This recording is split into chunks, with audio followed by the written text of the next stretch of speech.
चलो अब देखो, दूसरा है इब्न बतूता, दूसरा यात्री जो भारत आए थे, उसका नाम ही है इब्न बतूता। इब्न बतूता का जो जन्म है वो तंजीर में हुआ था, और तंजीर कहाँ पड़ता है? मोरक्को में। ये मोरक्को से आया था। तो सबसे पहला क्वेश्चन यही पूछा जाता है कि इब्न बतूता कहाँ का निवासी था? कहाँ का था? मोरक्को का था। इसका परिवार भी जो था ना वो बहुत शिक्षित था, इस्लामिक था, सीरिया था। सीरिया समझी कि नहीं? इस्लाम में अरे सीरिया वो अलग है, ये सीरिया ये सा समझिए, और उसमें वो सीरिया में ये सा होता है, समझिए। तो इसका जो पारिवारिक था बहुत ही शिक्षित था, और बहुत कम उम्र में ही ये जो है सो साहित्यिक और शास्त्रार्थ के जानकार हो गए थे। बहुत कम उम्र में ये साहित्य के बारे में जान लिया, जानकारी मिल गई, पढ़ लिख लिया। और शास्त्र रूढ़ जो होता है, जैसे शास्त्र जो होता है ना, उस शास्त्र के बारे में जान लिया। जानकारी बहुत कम उम्र से इसे मिल गई, क्योंकि इसका परिवार ही इसी से डिपेंडेंट था और इसी से रिलेटेड था। सब पढ़े लिखे होते, जिसके घर के परिवार के लोग पढ़े लिखे होते हैं उसको ज़्यादा सोचना नहीं पड़ता, वो खुद गाइड करते रहते हैं कि ये सेक्टर करो, वो सेक्टर करो, वो करो, ये करो, है ना। तो ये भी जो है पढ़े लिखे इसके परिवार के लोग थे, इसलिए इसको गाइड किए कि तुम ये करो, वो करो, वो करो। यही वजह है बहुत कम उम्र में इन्होंने साहित्य पढ़ लिया, बहुत कम उम्र में शास्त्र पढ़ लिया, और इन्होंने बहुत कम उम्र से लिखना भी शुरू कर दिया। ये जो है घूमने फिरने में बहुत आशिक था यह। इसे कोई चीज़ यदि हॉबीज पूछा जाए तो इसका हॉबी ही था घूमना। और इन्होंने घूम घूम करके किसी चीज़ को लिखा, किताब को लिखा। तो जब किताब को यात्रा करके लिखा जाता है, घूम करके लिखा जाता है, तो उसे यात्रा वृत्तांत कहा जाता है। और इसका जो यात्रा वृत्तांत जो किताब था उसका नाम क्या था? रिहला। नाम क्या था? रिहला। कहीं कहीं रेहला भी मिलता है, कहीं कहीं जो है सो रेहला मिलेगा, कहीं कहीं रिहला मिलता है, समझी कि नहीं? तो इन्होंने जो किताब लिखा उस किताब का नाम क्या था? रिहला। ये भी क्वेश्चन पूछा जाता है कि इब्न बतूता का किताब का नाम क्या था? रिहला। मैच करने के लिए कभी कभी दे देता है। और अल बरूनी का किताब का नाम क्या था सोनाली? अल बरूनी का किताब का नाम क्या था? उल हिंद। क्या था मुस्कान? उल हिंद था कि और कुछ था आगे? क्या था भारती? किताब उल हिंद। इन्होंने जो किताब लिखा, इस किताब में भारत के सामाजिक और सांस्कृतिक बारे में जानकारी दिया कि भारत की सामाजिक स्थिति कैसी है और जानकारी सांस्कृतिक स्थिति कैसी है। और सबसे बड़ी बात है कि हम बताएं ये शौकीन जो था वो किसका शौकीन था? घूमने का। इसलिए बहुत देश इन्होंने घूम लिया। देख सकते हो कि 1332 से 33 मात्र एक साल में इन्होंने मक्का भी घूम लिया। मक्का मदीना नाम सुनी होगी, सऊदी अरब में जो मक्का मदीना वो सब का है फेमस मुस्लिमों का। मक्का घूम लिया, सीरिया घूम लिया। सीरिया नाम तो बहुत फेमस है। सीरिया में लड़कियों का भी तस्करी होता है, यहाँ से लड़की को खरीद करके सीरिया भेजा जाता है, समझी कि नहीं? वहाँ पर रैकेट चलाई जाती है। इराक, फारस, मुस्लिम कंट्री है सब। तो ये मक्का, सीरिया, इराक, फारस घूम लिया, यमन घूम लिया, ओमान, पूर्वी अफ्रीका। एक साल में हम लोग एक साल में एक डिस्ट्रिक्ट नहीं घूम पाते हैं और ये देखो एक साल में इतना सारा देश घूम लिया। कितना बड़ा शौकीन था। कहीं हम लोग जाते भी हैं ना तो लगता है कब कितना जल्दी हम घर पहुंचे, थोड़ा रेस्ट करें, आराम करें, सूतेंगे कम से कम 2 घंटा 5 घंटा रेस्ट करेंगे। और ये समझो बोटे पर सोता था, बोटे पर चलता था। और समझो कि बोट पर जब चलता था तो वो लिखता भी था। नाव पे ट्रैवल किया था? हाँ, नाव पर, जल मार्ग से। सोच सकती हो कैसे किया, पैसे इसका। लेकिन यह बात है कि कितने अमीर होगा ये। वही तो हम भी सोच रहे हैं। इतना सारा देश घुमा, पैसा कहाँ पाया? घूमने के लिए पैसा नहीं है। पैसा नहीं है। देखो 1332 में ये सिंध पहुंचा। 1332 में कहाँ पहुंचा? सिंध। देखो ये भारत है, ठीक ना? तो सिंध थोड़ा समझ लेना, सिंध का ये जो एरिया है इसको कहा जाता है सिंध। और भारत का क्षेत्र सिंध 1332 में ये पहुंचा। जब ये यहाँ पहुंचा तो उन्होंने एक शासक के बारे में बहुत अच्छा से सुना था कि वो बहुत ही अच्छे शासक हैं। दिल्ली के सुल्तान थे जिसका नाम है कुतुबुद्दीन, नहीं, मोहम्मद बिन तुगलक। नाम क्या है? मोहम्मद बिन तुगलक। और इसके बारे में ये सुने थे कि अच्छे इंसान है, एक बार उससे जाकर के मिलना है। वो जो है मोहम्मद बिन तुगलक के दरबार में आता है। कौन? Ibn Battuta. और उससे मिलता है। मिलने के बाद जब उससे बातें होती है ना, तो बातें होने के बाद इसकी इतना नॉलेज था इसके पास कि इससे इम्प्रेस हो जाता है। इब ये मोहम्मद बिन तुगलक जो है सो इम्प्रेस हो जाता है, और इम्प्रेस होने के बाद ये सुल्तान जो है इसे एक उपाधि देता है, मतलब एक पोस्ट दे देता है काजी, इसे काजी के पद पर नियुक्त कर देता है। और काजी उस समय प्रधानमंत्री को बोला जाता था, काजी या उसे ही क्या कहा जाता है, न्यायाधीश। देखो कितना बड़ा पोस्ट इसको दे दिया कि तुम जो है सो अब से काजी हो। और ये काजी पर जो है सो रहे, बहुत दिनों तक रहे। लेकिन कुछ दिनों के बाद हुआ क्या कि इसको गलतफहमी हो गया, किसी लोगों ने गलतफहमी किसी तरह से गलत तरीके से इसको ट्रेस किया और कहा कि वो आपके साथ जो है सो धोखा कर रहा है।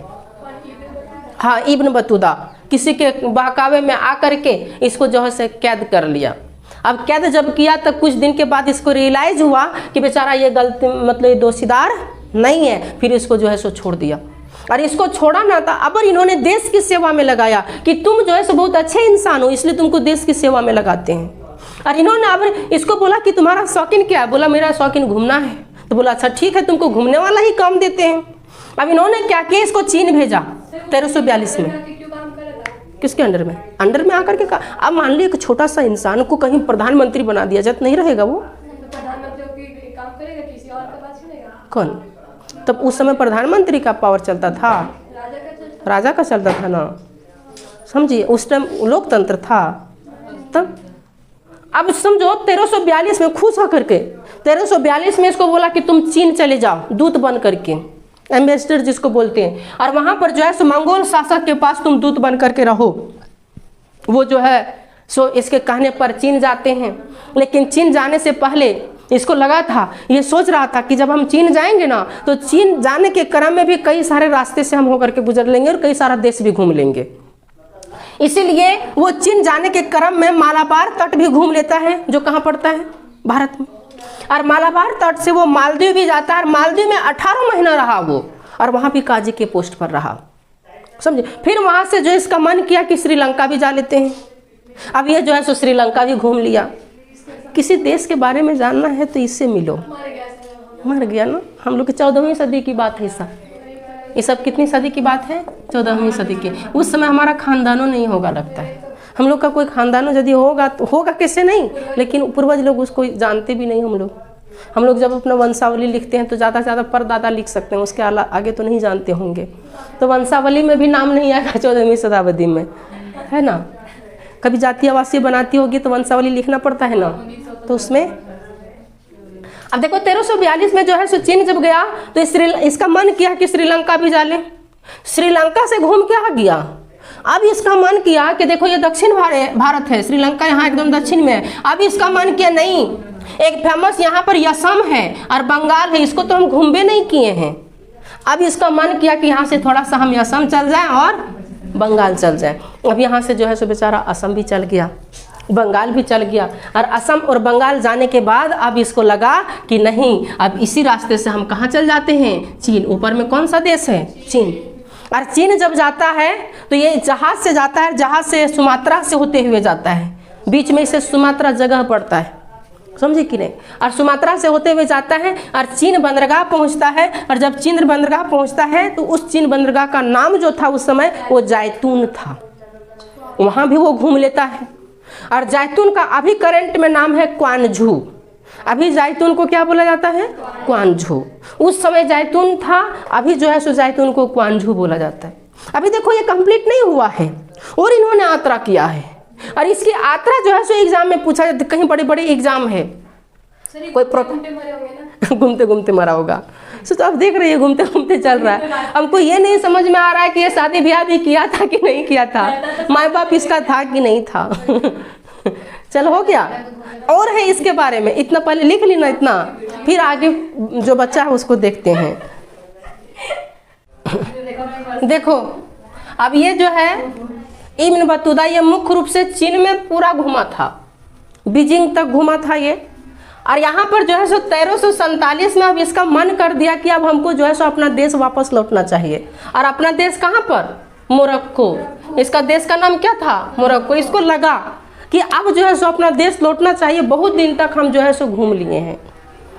चीन में इसकी तुलना जो है सो एक नागरिक से किया जाता है, मार्को पोलो से। इसको पूछा गया है कई बार एग्जाम में, ठीक ना, मार्को पोलो से इसकी तुलना पूछेगा कि मार्को पोलो की तुलना किस यात्री से किया गया है? इब्न बतूदा से, ठीक ना। क्यों? क्योंकि मार्को पोलो भी घूमने का बहुत शौकीन था। वेनिस से चीन, भारत जो है सो ये भी बहुत जगह घूम चुका था। और ये जो है सो इब्न बतूदा का तो नाम ही जुदा है, कई सारा देश जो है इन्होंने भ्रमण कर लिया था। यात्रा जो पहले होती थी वो यात्रा ऐसा नहीं कि इतना जगह देश वो घूमा तो बहुत ट्रेवल करना बहुत इजी हुआ होगा, इजी नहीं था। अभी के समय से बहुत डिफिकल्ट था, बहुत कठिन था। अभी कहीं हम लोग को जाना होता है तो कई सारे साधन है, छोटे छोटे जगह के लिए मोटरसाइकिल है, लंबी दूरियां जाना रहता है तो कार है, बस है, और उससे ज़्यादा तो ट्रेन है, और उससे ज़्यादा तो हेलीकॉप्टर है, और इससे ज़्यादा हवाई जहाज़ है। हम लोग जो है सो एरोप्लेन के थ्रू से एक देश से दूसरे देश से, एक जगह से दूसरे देश जाते ना, तो इतना सारा जो है सुविधा है। लेकिन उस समय जो है सो कोई सुविधा नहीं था। जल मार्ग के लिए इससे बोट से ही जाना होता था। समझ सकती हो कि मुल्तान से दिल्ली जाने में 40 दिन का समय लग रहा है, सिंध से दिल्ली जाने में 50 दिन का समय लग रहा है। यदि मैप में देखोगे तो मैप में तो यहाँ पर सिंध है, यहाँ पर दिल्ली है, यहाँ से यहाँ तक आने में कितना दिन का समय लग रहा है? 50 दिन का। अभी यदि इस दूरी को ट्रैवल करना है ट्रेन से तो 1.5 से 2 दिन में ट्रैवल हो जाएगी। लेकिन उस समय कितना टाइम लगता था? 50 दिन का समय लगता था। समझो टफ था कि नहीं था? इतना ही नहीं और टफ था। डाकुओं का बहुत डर था, लुटेरा बहुत ज़्यादा होता था, समुद्र लुटेरा। वो जो है सो कोई भी यात्री समुद्र में जब आते थे तो उस समय जो है सो लूट लिया जाता था, पूरे नाव को लूट लिया जाता था। यहाँ जो है एक बार वो दिल्ली से मुल्तान से दिल्ली जब जा रहे थे तो एक बार इसका जो भंवर था, मतलब कि इसका जो बोट था, पूरी तरह से डाकुओं ने घेर लिया। और डाकुओं ने घेरने के बाद जो है सो पूरी तरह से लूट लिया। और इसके साथ कई साथी थे और बहुत सारे साथियों को जान से हत्या कर दिया, मार दिया उसको। ये भी घायल हो गए थे लेकिन बाल बचे। तो समझो कितना कठिन था इसको ट्रैवल करना। इसी को ही नहीं बल्कि जितने लोग ट्रैवल कर रहे थे सबको बहुत कठिन था, समझे कि नहीं। और उस कठिनाई भरी ट्रैवल में भी इन्होंने इतना सारा देश का ट्रैवल किया, कितना मेहनती होगा। इसीलिए कहा जाता है कि जो मोरक्को के शासक थे, जब ये यहाँ से मोरक्को वापस लौटे ना तो वहाँ के शासक खुश होकर के कहे कि तूने बहुत सारे देश का भ्रमण किया, इसलिए तुम्हारी बातों को किताब में लिखा जाएगा, तुम्हारे कर्म को जो है सो लिखा जाएगा। समझो इतना फेमस ये थे, इतना मेहनती थे ये। अभी के समय में हम लोग मेहनत करते हैं? नहीं करते हैं। अभी जैसे कि लोग हैं, हमारी सबसे बड़ी पूजा क्या है? पढ़ाई। अभी जो है पढ़ाई एक तरह की पूजा है। अभी कुछ लोग पढ़ने वाले लोग भी जो है, अभी सुनने में आया है कि पढ़ने वाले लोग भी जो पढ़ रहे हैं वो जो है सो तरह तरह का पूजा करते हैं। ये नवरात्रि पूजा हो गया, तरह तरह का पूजा, पढ़ाई को छोड़ के, क्लास को छोड़ के पूजा कर रहे हैं। लेकिन अभी उसका असली पूजा तो पढ़ाई है। पढ़ाई भी तो एक तरह का पूजा है, इसको भी पूजा करो, ये भी कर्तव्य, क्योंकि हमारा कर्तव्य है ये। तो अभी कहीं माने तो सबसे असली पूजा यदि विद्यार्थियों के जीवन में होती है तो वो पढ़ाई होती है। कहीं तुम पढ़ रहे हो तो वो भी एक प्रकार की पूजा है, समझे कि नहीं पढ़ रहे हो तो वो पूजा नहीं है। हम यदि किताब को खोल करके बैठते हैं तो वहाँ भी तो हम अपनी माँ को याद करते हैं, वहाँ भी सरस्वती मैया को तो याद करते हैं, वो भी हम अच्छे चीज़ सीख रहे हैं तो वो भी हमारे लिए पूजा ही ना हुआ। लेकिन ये कौन सी पूजा है कि अपने पढ़ाई को छोड़ करके किसी भगवान की पूजा करना? सबसे बड़ी पूजा अभी जो है वो क्या है? अपना पढ़ाई। नहीं, ये इसीलिए हम बता रहे हैं क्योंकि जो पूजा बहुत करते हैं पढ़ाई छोड़ करके, उसको ये बात बता रहे हैं कि पढ़ाई ज़रूरी है। चलो हो गया? क्या चीज़ सीधा हो गया? तो ये था पूरा ओवरऑल इब्न बतूदा। अब हम लोग अगला यात्री के बारे में पढ़ेंगे जिसका नाम है फ्रांसवा बर्नियर, जो फ्रांस से आए थे, ठीक ना। तो हम लोग अल बरूनी पढ़ लिए, इब्न बतूदा पढ़ लिए। अब तीसरा यात्री कौन है? Francois Bernier. बहुत सारे यात्री हैं। यात्री नामों है यात्रियों के नज़रिए, यानी यात्री यहाँ आया उसका नज़रिया कैसा था हमारे देश के बारे में, हमारे देश के प्रति उन्होंने क्या क्या देखा, क्या क्या किताब में लिखा, उसी चीज़ को तो पढ़ना है इसमें। नहीं बता रहे थे कौन क्या देश का, क्या चीज़ ये नहीं पता। इतना सारा देश घुमा, किसके शासनकाल में। एक क्वेश्चन पूछेगा, इब्न बतूदा किसके शासनकाल में आया था भारत? किसके शासनकाल में? मोहम्मद बिन तुगलक। ठीक, देखो